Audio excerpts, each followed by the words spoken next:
Cuiabá, agora são 12 horas e 26 minutos. Recebo com muita honra aqui nos estúdios da TV Pantanal o presidente da Ordem dos Advogados do Brasil, Maurício Aldi. Nós chamamos o presidente da OAB aqui em função dos últimos noticiários envolvendo advogados de Mato Grosso. Nós vamos começar pela notícia mais recente dessa operação soberba, onde foi presa uma advogada acusada pelo Ministério Público de que não estaria fazendo simplesmente o papel de advogada, mas utilizando a condição de advogada para beneficiar o tráfico de cocaína no estado de Mato Grosso. Como que a OAB recebe isso e que providências a Ordem dos Advogados pode tomar? Boa tarde, um prazer tê-lo aqui, Maurício. Boa tarde, Antero, o prazer é todo meu. Boa tarde a todos que nos assistem. Em relação à Operação Soberba, nós recebemos ontem pela manhã a notícia, inclusive a convocação do Tribunal de Defesa das Prerrogativas para que fizesse o acompanhamento da condução coercitiva da advogada, da busca e apreensão em sua residência. Recebemos com muita tristeza, não porque antecipamos um julgamento e dizemos que ela é ou não culpada, participou ou não, mas porque sempre o envolvimento do nome de um advogado ou de uma advogada nessas operações nos deixa apreensivo.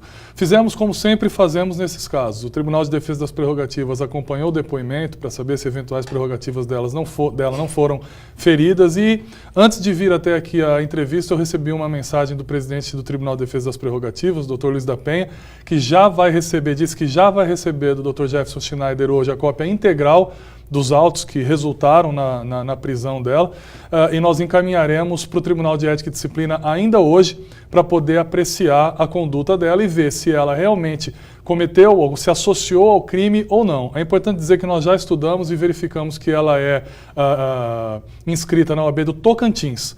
Então, até o limite da suspensão, nós podemos apenar aqui no estado de Mato Grosso, porque é competência nossa conforme o estatuto. Mas se for o caso de exclusão por eventual conduta incompatível com a dignidade da advocacia, aí nós teremos que remeter para a OAB do Tocantins, porque é só a OAB do Tocantins que pode apenar com a pena de exclusão. O advogado, ele pode ser punido pela justiça ou ele é punido só na Ordem dos Advogados do Brasil? Numa eventual caracterização de um crime de associação ao tráfico, ele pode ser punido administrativamente, como eu disse para você, com suspensão ou até com exclusão. Esse administrativamente é pela OAB? Pela OAB. Tá. Ou punido criminalmente pelo Poder Judiciário. Quer dizer que ele responde normal diante do Poder Judiciário? Normalmente ele responde pelos dois anos. Mas é prerrogativa da advogada presa que ela esteja numa cela especial enquanto não transita em julgado a sentença, é isso? Exatamente. Ela pode ficar mantida em prisão, em cela especial, que é sala de Estado Maior. No estado de Mato Grosso, reconhecidamente, a Secretaria de Justiça e Direitos Humanos e de Segurança Pública já disseram textualmente que não existe essa sala de Estado Maior e, nesses casos, ela pode ficar em prisão domiciliar. Há casos no estado de Mato Grosso que há advogados presos domiciliarmente, outros presos na verdade, só domiciliarmente, porque a sala de Estado Maior não existe. Tá, mas nesse caso, ela está na residência dela presa ou ela está no Corpo de Bombeiros, por exemplo? Normalmente a Ordem ingressa com as medidas para garantir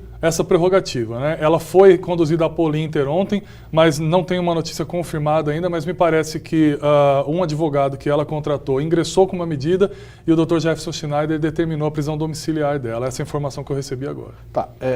Uma outra informação que é do interesse também do público telespectador. Não foi matéria nossa, foi matéria do Fantástico, da nossa co-irmã TV Centro-América, aliás, da Rede Globo. Uma matéria da Rede Globo de televisão, onde até o Cláudio Stabile aparece como conselheiro federal da Ordem, dando ali uma visão. O que realmente aconteceu ali? Tem advogados de Mato Grosso recebendo o dinheiro em nome do cliente e não repassando ao cliente? O que está acontecendo? Só alguns esclarecimentos. O ex-presidente Cláudio Stabile, ele é corregedor nacional hoje por ser diretor nacional. Conselheiro federal também. Certo. Falou em nome do Conselho Federal. Aquela matéria foi a respeito de algumas ilicitudes administrativas cometidas por advogados no Maranhão, em Minas Gerais. Não mencionou-se o Mato Grosso, mas mostrou que ali existem investigações, né? Mas existem advogados de Mato Grosso envolvidos. Ontem nós, inclusive, informamos, são 11 advogados investigados pelo Tribunal de Ética e Disciplina. É importante ressaltar que... De Mato Grosso? No estado de Mato Grosso. É importante ressaltar que aquela matéria nós concordamos com o fato de que os advogados envolvidos nesses ilícitos administrativos antiéticos, com a conduta de ficar com o dinheiro integral do cliente, de lesar o cliente, especialmente aquele que não tenha um grau de educação elevado, com aquele que seja carente, a ordem rechaça e tem punido nesses casos, né? E não coaduna com esse tipo de conduta antiética. Tá bom, e se o cliente não for carente? Independentemente de ser carente ou não, qualquer que seja o cliente lesado, esse cliente deve procurar a Ordem dos Advogados do Brasil, seja através da auditoria, da nossa diretoria ou do Tribunal de Ética e Disciplina, e representar o advogado. Nós temos casos de suspensão, nós temos casos até de exclusão de advogados por práticas reiteradas de condutas antiéticas. Mas é importante dizer que é uma minoria dos advogados que comete essas Sim, mas o pior nisso tudo é que são aposentados, né? E na maioria aposentados pobres que tiveram os seus recursos retidos pelos advogados. Como é que funciona na justiça? O advogado fala em nome do cliente, ele faz a petição em nome do cliente, e aí na hora que o cliente vence a demanda, esse dinheiro é pago na conta do advogado, não pode ser pago direto para quem está demandando? É importante esse esclarecimento, até agradeço a oportunidade. Existem dois tipos de honorários. Os honorários contratuais, que é aquele firmado entre o advogado e o cliente no seu escritório, e os honorários sucumbenciais, que são aqueles que o juiz determina o pagamento. Esses são a contraprestação que o advogado tem direito pelo serviço prestado. Então, o advogado ele pode cobrar no mínimo 20% e no máximo um valor que não seja superior ao benefício do cliente. Isso está previsto no Código de Ética e Disciplina da OAB, porque é só e somente só a OAB que podem disciplinar a questão de cobranças eventualmente ou supostamente abusivas de honorários advocatícios.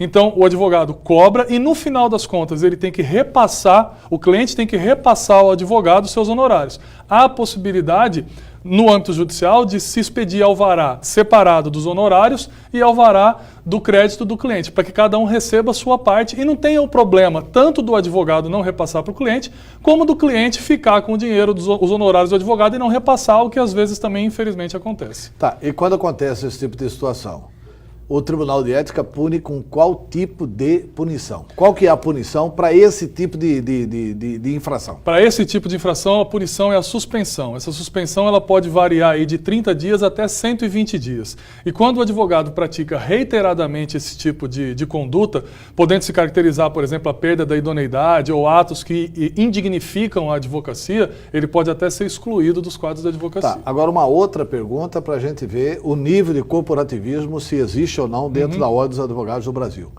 O advogado que é punido com suspensões de 30 a 120 dias, exatamente por isso, não é importante a sociedade saber os nomes desses advogados?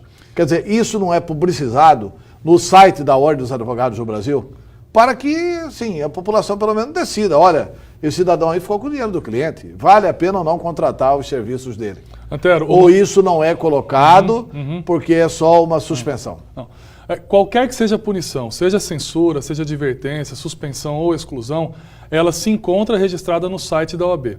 O cliente, quando for contratar o advogado, ele pode pesquisar no site se seu advogado está ativo ou não. Além disso, nós encaminhamos para o Conselho de Supervisão dos Juizados, para o Tribunal de Justiça, para o TRT, para a Justiça Federal, enfim, para a Justiça Comum, a lista daqueles suspensos, excluídos ou apenados de alguma forma. Apenados de alguma forma que inviabilize a atuação do advogado no dia a dia. Então, não existe de forma alguma corporativismo nesse sentido. A pergunta pode ser a seguinte: a OAB poderia divulgar por uma matéria ampla o nome dos advogados? Isso não pode porque a lei não permite. Mas o que a OAB de Mato Grosso tem feito? A OAB já propôs no Conselho Federal que na alteração da legislação que rege a advocacia, que se permita a divulgação em defesa da própria sociedade e também da credibilidade da advocacia. Muito importante isso. Tá, agora uma outra indagação. Quando que vamos ter eleição na OAB?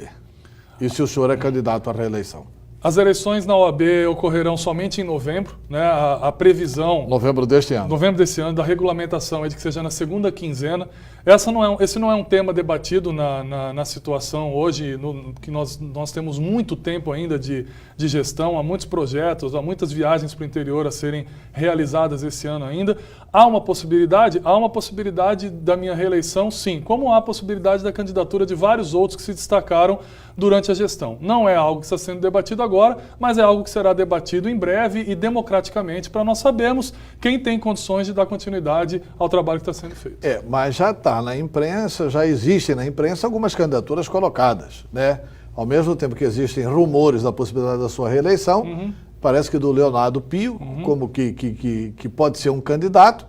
E agora, mais recentemente, o Dr. Fayad lançou o nome dele novamente como presidente da OAB.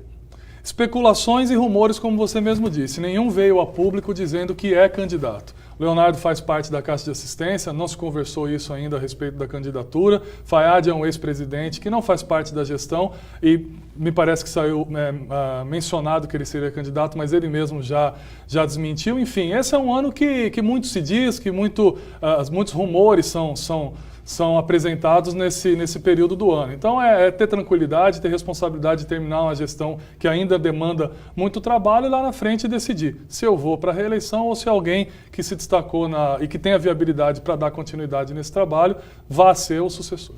Tá, por falar no Fayad, aquele processo que seria feito contra ele, ele foi acusado, não se sabe se verdadeiramente ou não, de ter utilizado a procuração de uma pessoa que tinha morrido, etc. e tal, que parece que foi aberto um procedimento no Tribunal de Ética da OAB. Aquilo teve sequência, concluiu alguma coisa, ou pela absolvição, ou por alguma advertência, doutor Fayad? No primeiro ano da gestão nós recebemos 2 denúncias, uma partindo de um representante que teria sido lesado e a outra do próprio ex-presidente Fayad pedindo para que fosse apurada a conduta dele em virtude de uma matéria jornalística. Assim como acontece com todo advogado que é representado, foi encaminhado para o Tribunal de Ética, o processo está tramitando e em virtude daquele sigilo, a parte interessada pode buscar as informações perante o Tribunal de Ética e Disciplina. Doutor Maurício, Eu que obrigado agradeço. pelos seus Muito obrigado, esclarecimentos e tomara que tudo isso seja devidamente esclarecido e anunciado para a imprensa.